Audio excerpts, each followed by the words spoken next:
Hi, everyone, and welcome to our next chapter, chapter 10. And this chapter is on monopoly market structure. So we're going to define what is a monopoly, what does it look like, maybe give a few examples of it initially in this segment. And then we're going to look at why a monopoly gets to exist. And that's because there are barriers to entry. And it's exactly like it sounds. There are things that prevent other companies from setting up and competing with an existing monopoly. And then we're going to look at the total, average, and marginal revenue curves from a monopoly, and you'll see a slight change from perfect competition. It'll look like a dramatic change, but the way we calculate these things is exactly the same, and the way we use them is exactly the same as it was in perfect competition. But we'll highlight the differences with monopoly and then go on to explain how a monopolist finds the profit maximizing outputs and a few other things in later segments. Okay, so what is a monopoly? Well, as the definition shows there, it's a market in which a single firm, the monopolist, is the sole producer. So they're the only company producing a particular product. My favorite example of a monopoly is BC Ferries. They're the ferry service that transports cars and trucks and people across all the islands on Western Canada. Um, they're the only game in town, really. They're the largest and by far of any company that's providing any type of ferry services out there. And a monopoly gets to stay in existence because it's protected from new competitors by something called barriers to entry. And like I said, that's exactly what it sounds like. There's obstacles that make it really difficult for new participants to enter a market. So the existing participants get to hang on to their monopoly status. But it does depend on the area we're looking at, right? I look at BC Ferries on the West Coast as my example. And I mentioned there are other little firms that provide taxi service, little ferry service perhaps, but nothing is singularly huge as BC Ferries. So therefore we kind of refer to them as a monopoly. So let's take a look at these barriers to trade, things that prevent other firms from coming in and competing with the monopolist. And we describe three of them. We say first there's technical barrier to trade, which is having the sole ownership of a resource. So if you own a particular resource, no one else has access to that resource. So whatever company you set up using that resource, you're a monopoly. You've got a technical barrier that's preventing others from entering it because you're the one that owns all the resource. There's legal barriers, and they can be a variety of things. Probably the most common are like public franchises, so a publicly sanctioned monopoly where a government says you can act as a monopoly. And then there's types of licenses or patents or copyrights that prevent other companies from coming in and setting up and competing with you. Because if a monopolist is the only game in town, they might be making some good profits, and other companies might want to come in and try and steal those profits. But there's barriers that prevent those entries. And probably a very important one, maybe the biggest one, is economic barriers caused by economies of scale. And that's kind of like the BC Ferries example, is they just got so big that there's really only room for one of them to expand and capture so much customer base that they can reach these really low long run average costs. So other companies coming in to set up, they just haven't reached low long run average costs because they don't have the customer base. They can't expand to that side. They don't have near the deep pockets or the lots of excess profits in cash. So an economic barrier causes them from entering the industry. Those are the three major types of barriers to entry: technical, legal, and economic. And in the lecture that we go through, I'll do some polling about some examples to help you understand that a little bit further.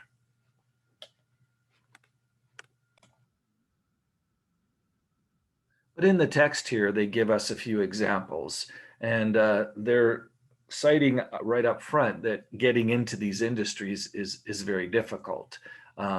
What type of barrier to entry is involved? Well, computer operating systems.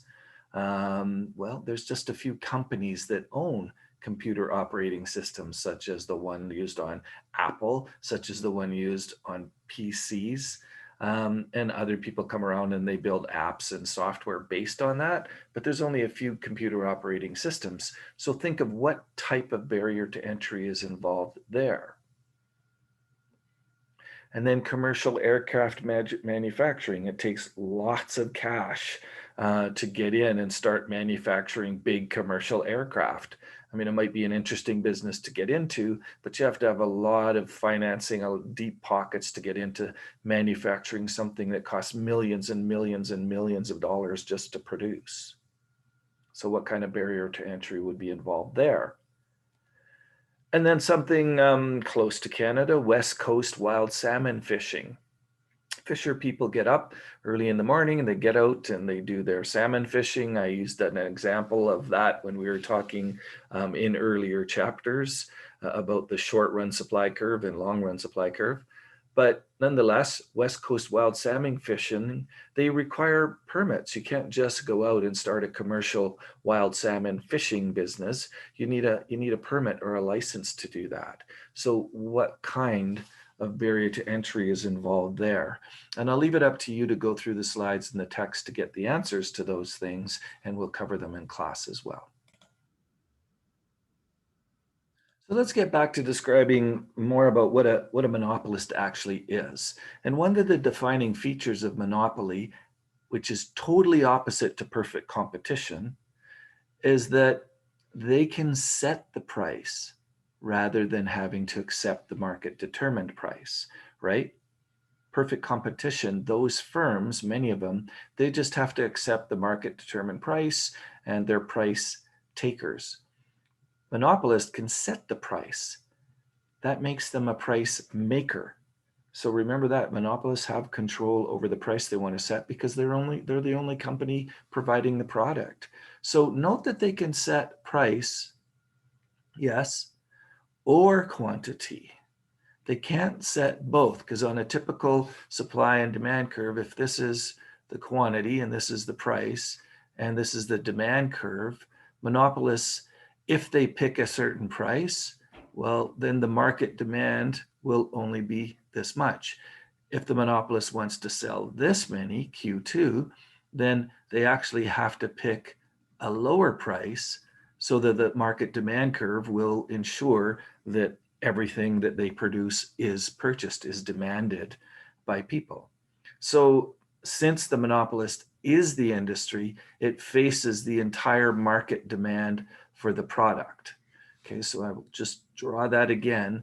If this is the industry demand curve right there, and we're looking at the whole industry, that's the market demand curve for the whole industry. Well, what we're saying is this is also the demand curve that the monopolist faces because they are the only game in the industry, the only producer in the industry. So we look at the whole market demand, and this monopolist has to look at that. So the demand curve they face, a monopolist, is downward sloping. Ask yourself, what type of demand curve does a perfectly competitive firm face? Remember, it's a horizontal demand curve at the going price that got determined by the big industry demand curve in the market. But the individual firm in perfect competition faces a flat, horizontal, elastic demand curve at the current price level that the industry determined. But for a monopolist, they are the industry. So they face this whole downward sloping demand curve, which means for them to sell more, they have to actually physically lower the price. They have to decrease the price to get out and sell more. In perfect competition, those firms could sell all they want at the going price. We said all they had to do was determine how much quantity they could produce, what was their optimal quantity by finding where marginal cost and marginal revenue equaled, but they could sell all they want. For a monopolist, very different. To sell more, they have to lower the price in order for them to encourage customers to buy it because they're looking at the entire market demand curve. So let's look at some of those points we just made by looking at this table. First of all, the first column is always easy to figure out. It's just the quantity, and the quantity is increasing. But look at the second column. Already we notice the difference of the monopolist. This is the price, and we're just indicating that at a quantity of 1, the price would be 20. They could sell one, the demand would be one. But they have to lower the price, 19, 18, 17, 16, 15, to end up selling more quantities. Very different than perfect competition. The monopolist is a price setter. They face the entire market demand curve, so they have to lower price to increase quantity demanded to actually sell more. And then we still find total revenue the same old way. Price times quantity equals total revenue, and we'll just notice that total revenue goes up and actually starts falling off at the end. We'll take a look at that a bit later. Average revenue, we know, is equal to price. We determined that in the previous chapter. But average revenue is also equal to total revenue divided by quantity. And if we take that, total revenue divided by quantity, we end up proving that it's equal to price. So I won't do that, but you would just go down the total revenue curve, 90 divided by 15 for, 90 divided by 6, the quantity would give an average revenue of 15. Well, that is the price. So this column, the average revenue column, and the price column will both be the same. Notice it's also getting smaller as we get more quantity sold. That's because their price makers and their average revenue will change depending on how they have to change the price. Another very, very significant thing, and this is the one we focus in on most often, is the marginal revenue. Remember from the previous chapter, that's the change in total revenue divided by the change in quantity. That's the marginal revenue. In perfect competition, we said marginal revenue was constant at the price. Go back and check that out if you don't quite remember it. Here, marginal revenue is falling, 20 to 18 to 16 to 14, all the way down to 0 and even negative. Totally different than perfect competition. Here, marginal revenue, if we calculated it, change in total revenue divided by change in quantity, and you'll have to do that in Connect.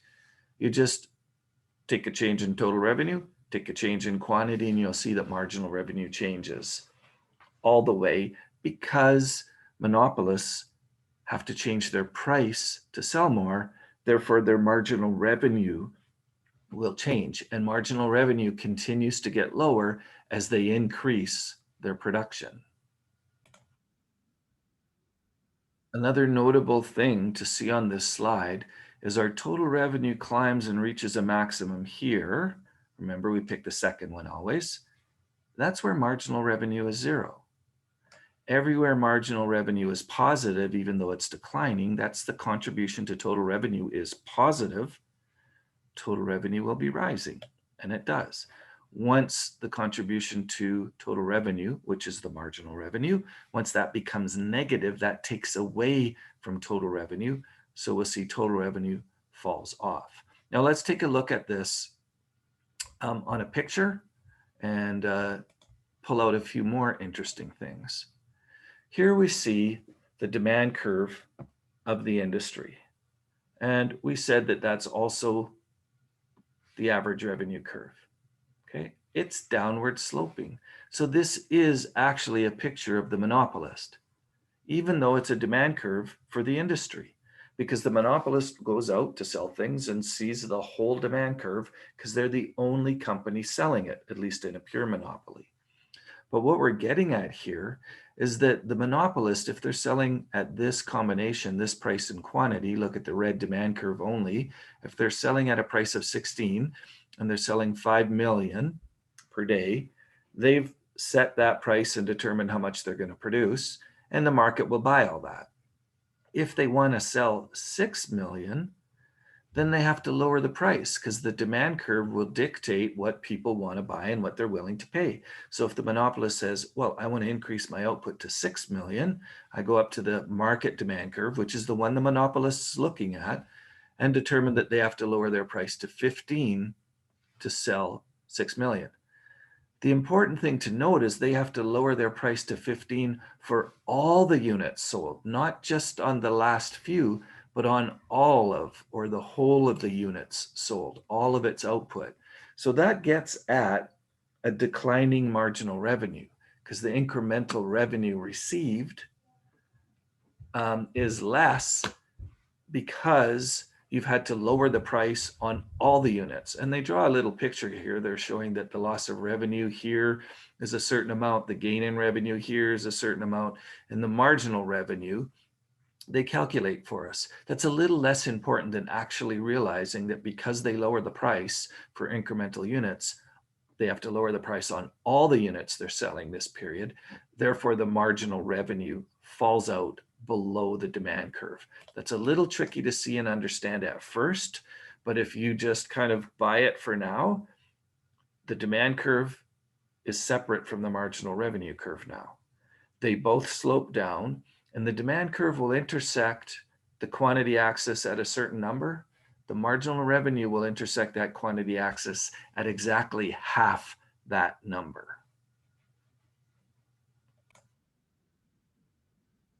So from the table, we notice that total revenue increased as they sold more and more units, and after that, it started to fall off. So we can see that here as the units rise from 2 to 10 to 12 to 22, the total revenue curve we can plot right from the table and see that it rises to a maximum of 100, and then it starts falling off. Just as marginal revenue down here falls below zero. And that was what I was trying to make. That point was when marginal revenue, or the increment to total revenue, becomes negative, then total revenue will start falling off. So total revenue is maximized when marginal revenue equals zero. That's a key thing to remember.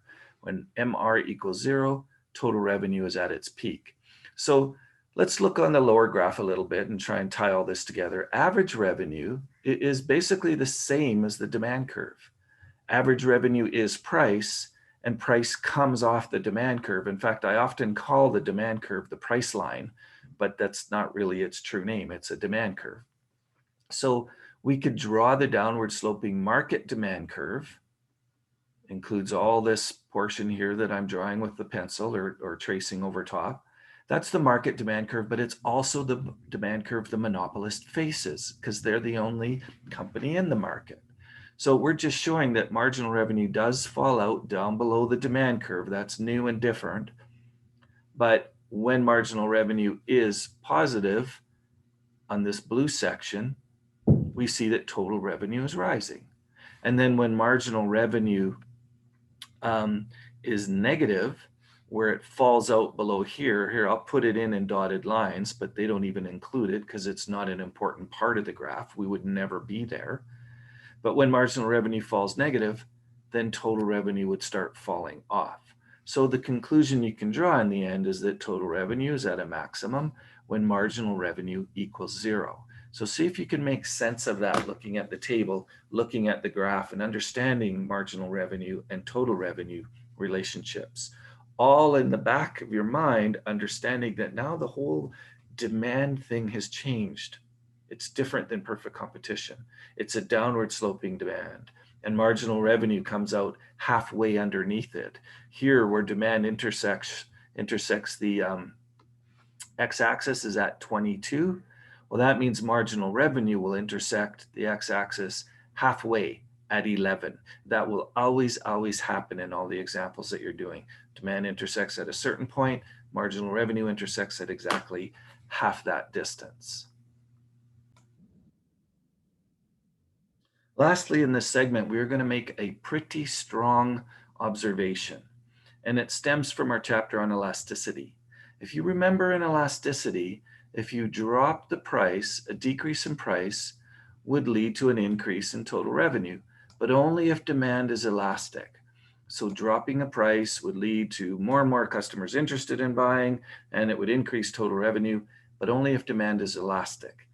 If it is inelastic, then that would decrease total revenue. You lower the price, you don't get hardly any more customers. Demand's inelastic, why'd you lower the price? You're going to lose revenue.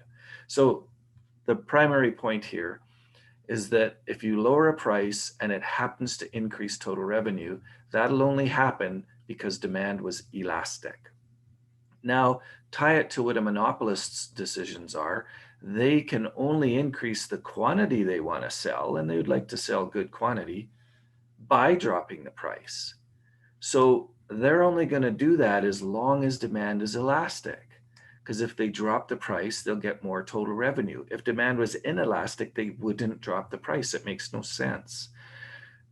So they're only going to produce more by dropping the price and drop the price as long as demand is elastic.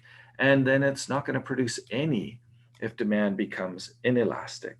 So basically, the conclusion that we can draw from that is they're only going to produce on the elastic portion of the demand curve. So I'm just going to back the slide up one. This portion right here has to be the elastic portion of the demand curve, where elasticity is greater than 1. Price elasticity of demand, E sub P, just the normal elasticity of demand, is greater than 1. Because as they lower the price, they sell more quantity, because that's what they want it to do, and total revenue rises. So that's elastic. If it were to fall below 10, then they'd get on the inelastic portion of the demand curve, and lowering the price would, help them sell more product, but we'd see that total revenue up here starts falling off. So they will never do that. Given a choice, they'll only produce and only operate on the elastic portion of the demand curve. So that's it for this segment. And later on, we're going to look at the total profits and mostly focus on the marginal approach to understanding profit maximization under a monopoly. And you'll see the rules and the way we do things are exactly the same as in perfect competition, but it looks much different. And it's because we've got that downward sloping demand and a downward sloping marginal revenue that gives us the unique solutions for a monopoly. And we'll see you when we get there.